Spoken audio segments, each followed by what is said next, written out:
Hello दोस्तों, हिंदी साहित्य की इस ई कक्षा में आपका स्वागत है।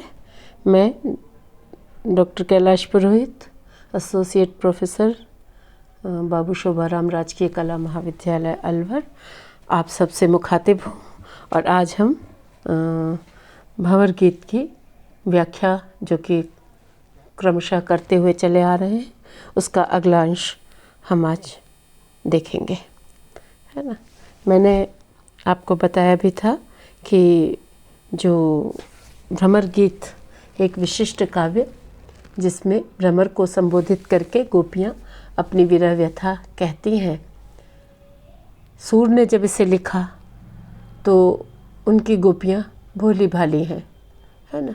वहाँ जो हार्दिक उद्गार ज़्यादा है, तर्क वितर्क बहुत अधिक नहीं है, और जो है वो भी या तो व्यंग के रूप में है या तर्क वितर्क बहुत अधिक रूखा नहीं हो पाया है ना।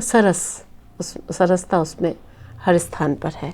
लेकिन नंददास जी जब भंवर गीत लिखते हैं, इसमें वे दार्शनिक वाद विवाद करता हुआ दिखाते हैं गोपियों को।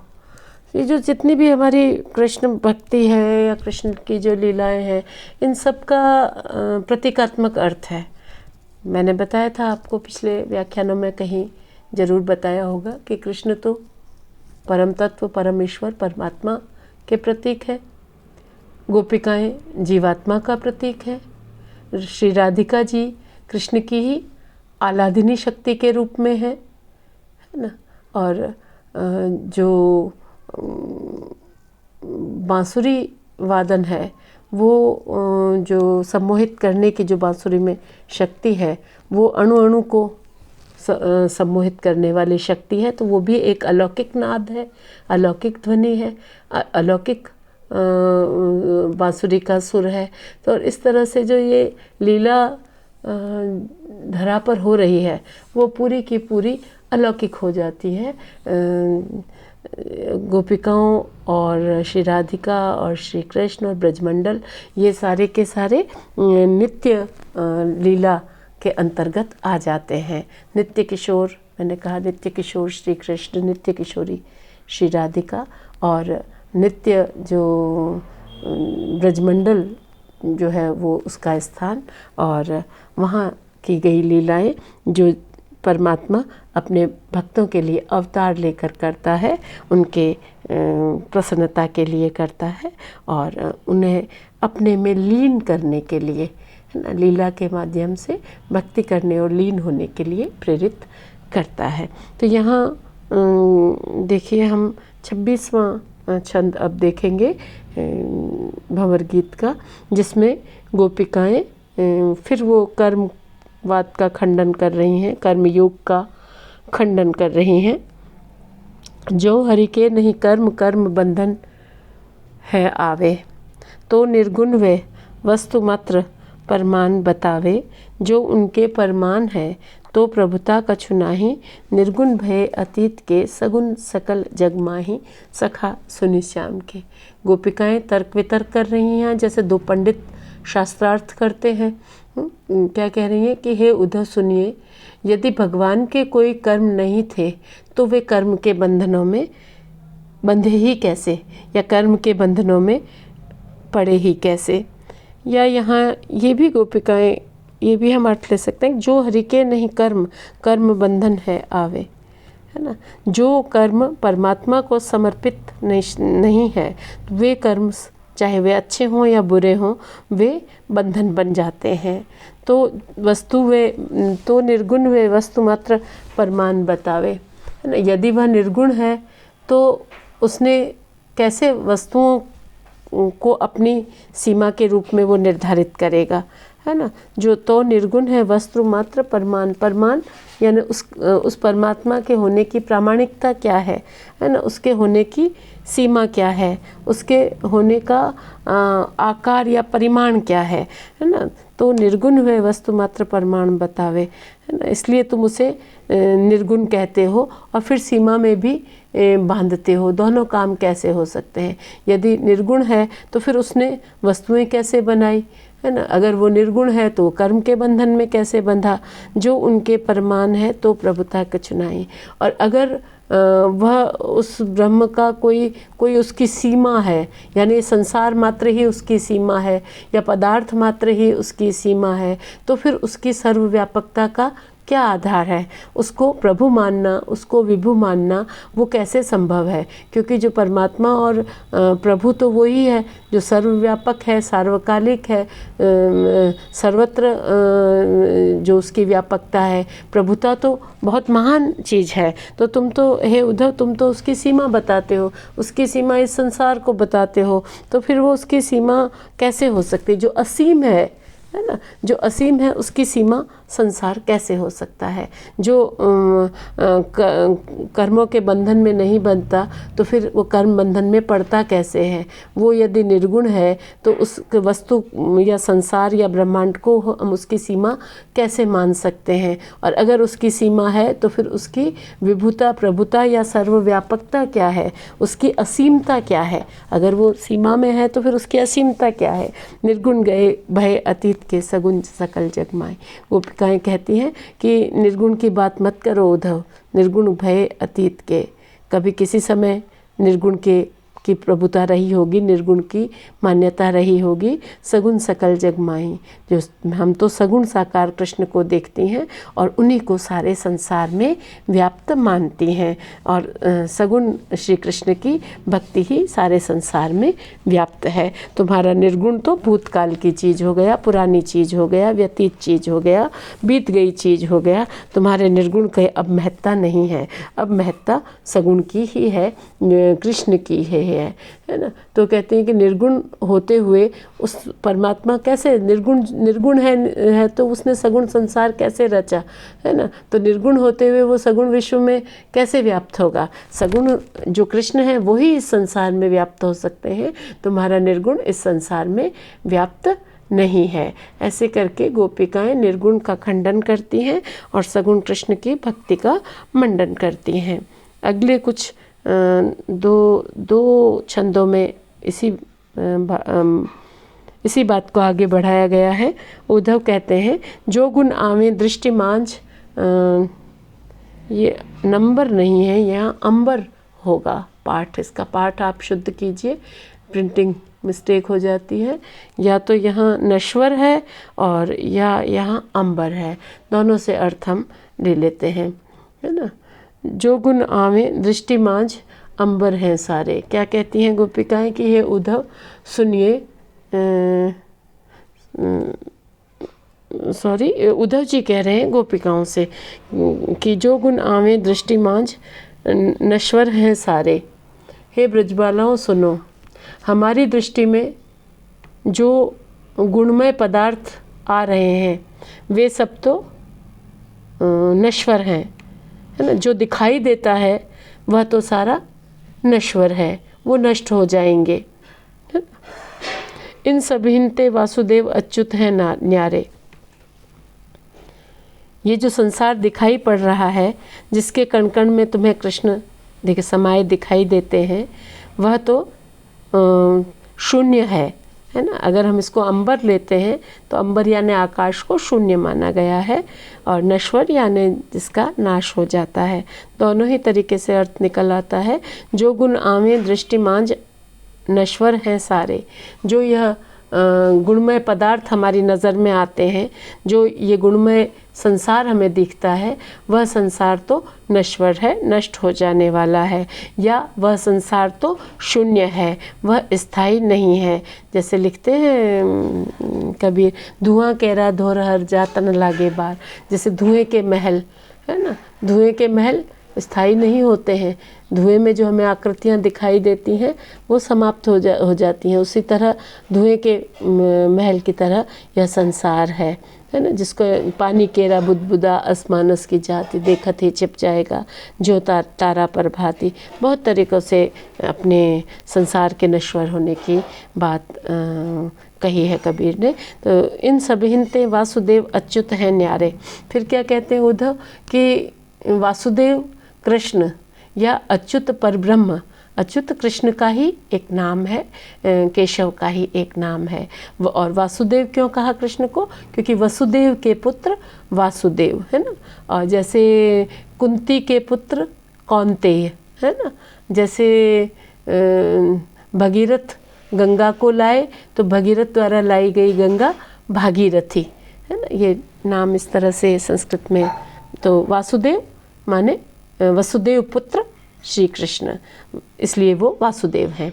वासुदेव कृष्ण या जो केशव हैं वो इन सब दृश्यमान रूपों से भिन्न है, पृथक हैं, ऊपर हैं, परे हैं, क्योंकि वे तो अनश्वर हैं, वे नश्वर नहीं हैं। इंद्रिय दृष्टि विकारते रहित अधोक्षत ज्योति शुद्ध स्वरूपी ज्ञान की प्राप्ति तिनको होती। क्या कहते हैं? इंद्रिय दृष्टि विकारते रहित अधोक्षत ज्योति, कृष्ण को या विष्णु को की ज्योति देखने की इंद्रिय के दोष से रहित है ना। यानी जिसकी दृष्टि में विकार है, जिसकी दृष्टि में मान मोह मद लोभ माया तृष्णा, ये विकार युक्त जिसकी दृष्टि है, उसे निर्गुण दिखाई नहीं देता या उसे परमात्मा की ज्योति दिखाई नहीं देती। इंद्रिय दृष्टि विकारते रहित अधोक्षज ज्योति, है ना। जिसकी दृष्टि इंद्रियों के विकार से रहित है ना, इंद्रियों के दोषों से रहित है, जिसकी निर्मल दृष्टि है ना, जिसकी अतीन्द्रिय दृष्टि है, जिसकी अलौकिक दृष्टि है ना, उसी को शुद्ध स्वरूपी ज्ञान की प्राप्ति तिनको होती। उसी को, जिसकी दृष्टि निर्मल है ना, उसी को निर्गुण ब्रह्म के शुद्ध स्वरूप के ज्ञान की प्राप्ति होती है। उन्हीं को शुद्ध स्वरूप ज्ञान प्राप्त होता है ना, जो निर्मल दृष्टि से युक्त हैं, जिनकी दृष्टि विकारों से रहित है। जिनकी दृष्टि में विकार है तो वो सगुण साकार देखते हैं वो, और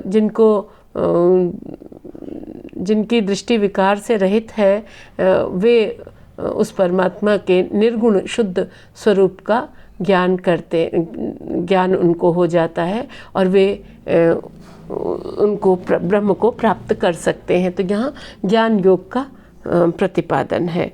इंद्रिय दृष्टि विकारते रहित अधोक्षज ज्योति, है ना। ऐसी निर्मल, अधोक्षज निर्मल, ऐसी निर्मल दृष्टि जिसकी हो जाती है, विकारों से रहित हो जाता है, तो वो परमात्मा के शुद्ध जो स्वरूप का ज्ञान उसको हो जाता है। उसके अलावा किसी को शुद्ध स्वरूप का ज्ञान नहीं होता है। सुनो ब्रजवासिनी, नास्तिक है जे लोग कहा जाने हित रूपे, प्रकट भानु को छाड़ी गए परछाई धूपे, हमरे बिन वह रूप ही और न कछु सुहाई, जो करतल आमलक के कोटि ब्रह्म दिखाई सखा सुने शाम के।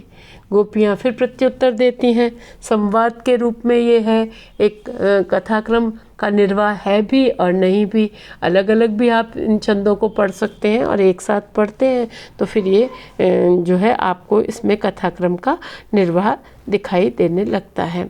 नास्तिक हैं जे लोग कहा जाने हित रूपे, गोपिकाएं कहती हैं कि हे कृष्ण के सखा सुनिए, जो व्यक्ति ईश्वर में विश्वास नहीं करते वे उस ईश्वर के प्रेममय स्वरूप को क्या जाने। हित रूपे, हित यानी प्रेममय स्वरूप, हित प्रेम के लिए कहा है यहाँ। नास्तिक जे हैं लोग कहा जाने हित रूपे, जो ईश्वर में विश्वास ही नहीं करते तो फिर उसके प्रेममय स्वरूप को क्या जानेंगे।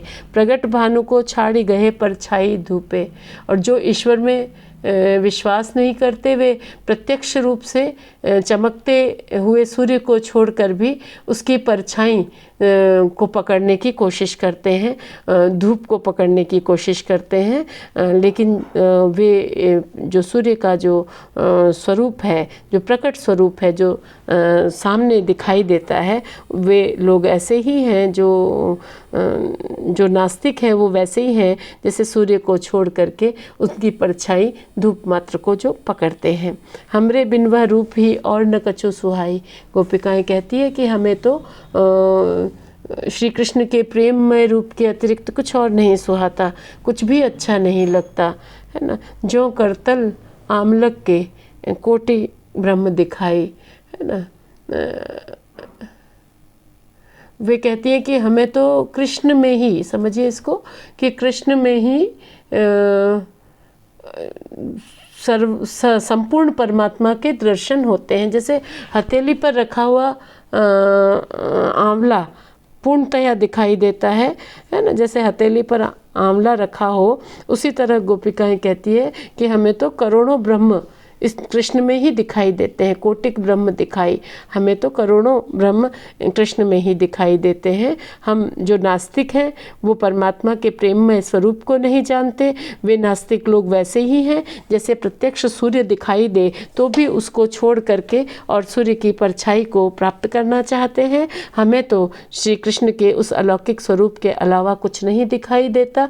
जैसे हथेली पर रखा हुआ आंवला स्पष्ट दिखाई देता है, उसी तरह गोपियाँ कहती हैं कि हमें तो कृष्ण में ही सर्वांग संपूर्ण रूप से ब्रह्म का दर्शन होता है। हमें कोई और ब्रह्म नहीं चाहिए, हमारे ईश्वर तो श्री कृष्ण ही हैं, है ना। मैंने आपसे एक बात कही थी पढ़ाते समय कि जो है कहाँ दार्शनिक तर्क वितर्क खंडन मंडन समाप्त होता है और उसके बाद प्रेम उपालंब शुरू होता है, वहाँ मैं आपको बताऊंगी।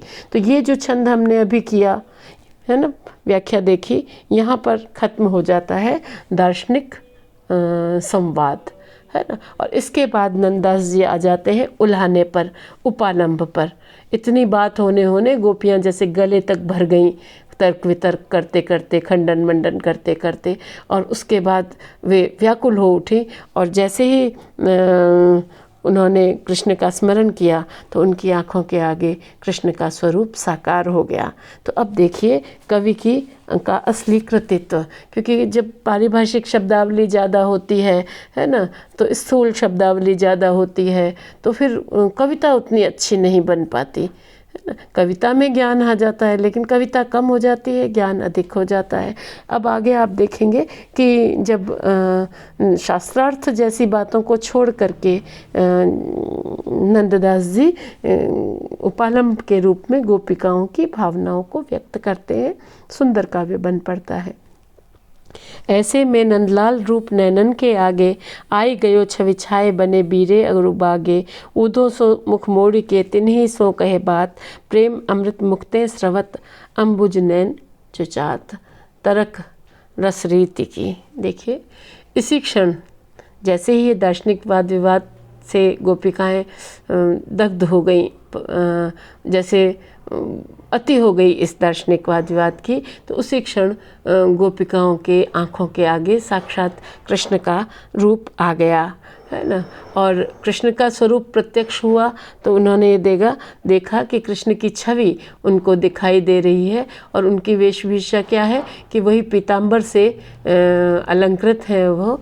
तो यहाँ ये बीरे शब्द को यहाँ पीरे भी कहीं कहीं पाठ मिलता है कि वो पीले वस्त्रों में, पीताम्बर वस्त्रों में सुसज्जित, और कृष्ण की जो छवि शोभामय जो स्वरूप है वो गोपिकाओं की आंखों के आगे प्रत्यक्ष हो गई और गोपिकाएं उस छवि को देख करके अब उन्होंने उद्धव को छोड़ दिया एक साइड और वे सीधा कृष्ण से जैसे संवाद करने लगी, कृष्ण से बात करने लगी। गोपिकाएं ये भूल गई कि वो उद्धव से तर्क वितर्क कर रही थी और उद्धव सो मुख मोरी के तिन्ही सो कहे बात, और वे तो कृष्ण से ही बातें करने लगे। बहुत हो गया ये तुम्हारा मित्र, बहुत हो गया ये ज्ञान योग कर्म योग, हमें तो ज्ञान और कर्म से कुछ लेना देना नहीं है, हम तो प्रेममयी हैं। तो वे कृष्ण से बात करने लगी। प्रेम अमृत मुक्तें स्रवत, गोपिकाओं के मुख से प्रेम के अमृत से भरी हुई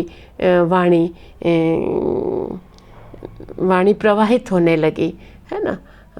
स्रवत यानी ऐसे शब्द झरने लगे, शब्दों का भावों का ऐसा प्रवाह और वेग बना कि उनके मुख से उद्गार उपालंब के रूप में और श्री कृष्ण के विभिन्न अवतारों में किए गए कार्यों के रूप में व्यंग भी है उसमें निकलने लगे। और अम्बुज नैन चुचात, और उनके जो कमल जैसे सुंदर नेत्र थे उनसे आंसू बहने लगे, है ना, अश्रु गिरने लगे।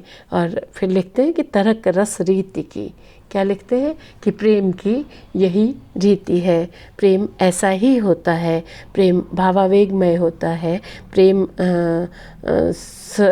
सर्वस्व समर्पण मांगता है। तो उपमा और रूपक के माध्यम से यहाँ अपनी बात गोपिकाएं कह रही हैं। अब गोपिकाएं क्या कह रही हैं इसको देखिए। अहो नाथ रमानाथ जदुनाथ गुसाई, नंद नंदन बिडराति फिरति तुम बिनु बन गाई, काहे न फेरी कृपाल वे गो ग्वालन सुधि लेहु, दुख जलनिधि हम बूढ़ही कर अवलंबन देहु, निठुर वे कहाँ रहे। भावावेग में जब हम कभी गुस्से में किसी को बुलाते हैं तो दो चार उसके घर का नाम, बाहर का नाम कुछ और जोड़ के धनाधन हम बोलते जाते हैं, है ना, कि फला फला यहाँ आना, ऐसे काम। अब वो गोपिकाएं जो है वो भी कृष्ण के प्रति उनके मन में इतना भावावेग है तो उपालंभ भरे स्वर में कहती हैं कि अहो नाथ, हे स्वामी, है ना, रमानाथ जदुनाथ गोसाई, हे लक्ष्मी पति विष्णु, हे यदुकुल शिरोमणि श्री कृष्ण, तुम कहाँ हो। नंद नंदन बिडरात फिरत तुम बिनु बन गाई, हे नंद नंदन कृष्ण, तुम्हारे बिना आज यहाँ वन में गायें भटकती फिरती हैं। देखिए आप कि कृष्ण कृष्ण नहीं है, कृष्ण पूरे के पूरे संस्कृति हैं, है ना। तो ये जो हमारी जो कृषि संस्कृति है, गोचारण, पशुपालन, है ना, ये ब्रजमंडल की प्रकृति, ब्रजमंडल की संस्कृति सारी की सारी कृष्ण से जुड़ी हुई है ना, अलग नहीं है। जब शिव हैं तो नंदी साथ है, माँ सरस्वती हैं तो हंस साथ है, लक्ष्मी हैं तो उलूक साथ है ना, गज साथ है ना, दिशाओं के दिग्गज जो है वो उनके साथ है, कार्तिकेय हैं तो मयूर उनके साथ है, देवी मैया हैं तो सिंह वाहिनी है ना। तो ये जो है प्रकृति या पर्यावरण जिसको हम आज अलग एक विषय के रूप में पढ़ते हैं, है ना, जबकि हमारी जो संस्कृति है उसमें ये सब सहज रूप से, है ना, कुछ पेड़ पूज्य हैं, है ना, पूज्य से मतलब यही है कि सारी प्रकृति पूज्य है ना। और व्यक्ति केवल अकेला नहीं जी सकता, उसको ये परिवेश, उसके लिए जागृत परिवेश जरूरी है। इसके बिना केवल मशीनों के ढेर में आप नहीं रह सकते, है ना। आपको किसी कमरे में सारे गैजेट्स दे दिए जाएं और कहा जाए कि अब यहीं रहो, कैसे रह पाएंगे। व्यक्ति को व्यक्ति से संवाद जरूरी है, व्यक्ति को प्रकृति से संवाद जरूरी है। घर पे शाम को रोटी खाने आने वाला कुत्ता या पेड़ पर बोलने वाला पक्षी अब नहीं होते, लेकिन पहले गोरैया हर घर में आती थी, घर बनाती थी। विभिन्न पक्षी हमारे जीवनचर्या का हिस्सा हुआ करते थे। सुबह कबूतर को दाना डालना है, तोते को दाना खिलाना है, और जहाँ कहीं भी प्रकृति सुरम्य है वहाँ ये पक्षी आपको अपने आप मिल जाएंगे। तो यहाँ जो ये हमारे काव्य हैं, जो हमारी संस्कृति का ही एक हिस्सा है, समृद्ध सांस्कृतिक परिवेश को जो हमारी कविता बताती है, तो उसमें यहाँ सबसे पहले देखिए कि वे गोपिकाएं बहुत व्यथित हैं, लेकिन उन्होंने उनकी वेदना को पहले कहा है जो बोल नहीं सकती हैं। गायें बोल नहीं सकती हैं, गोपिकाएं बोल सकती हैं। तो उन्होंने क्या कहा कि नंद नंदन बिडराति फिरति तुम बिन बन गाई, हे नंदपुत्र श्री कृष्ण, तुम्हारे बिना यहाँ वन में गायें भटकती रहती हैं। काहे न फेरी कृपाल वे गो ग्वालन सुधि रेहु। फिर कहती हैं कि अब कृपा करके आप गौओं की और ग्वाल बालों की सुधि क्यों नहीं लेते हो। दुख जलनिधि हम बूढ़ी, है ना, हम तो दुख के गहरे सागर में डूब रही हैं। दुख जलनिधि, दुख का सागर, अपार पारावार, है ना, उस विरह और दुख के गहरे सागर में हम डूब रही हैं। कर अवलंबन देव, तुम अपने हाथ का हमें सहारा दो, तुम हमारा सहारा बनो, तुम हमें इस विरह और दुख से बाहर निकालो, तुम पूरे ब्रजमंडल को दुख से, पीड़ा से, कष्ट से, विरह से बाहर निकालो, है ना। निठुर वे कह रहे, फिर कहती हैं कि इस प्रकार निष्ठुर क्यों हो गए हो, तुम इतने कठोर हृदय कैसे हो सकते हो या कैसे हो गए हो। है ना, रूपक अलंकार का प्रयोग है। इतना मैं सोचती हूँ काफ़ी है आज, और अगले अंश की व्याख्या हम अगले व्याख्यान में देखेंगे। तब तक के लिए आप सबका बहुत बहुत धन्यवाद। पढ़ते रहिए, समझते रहिए।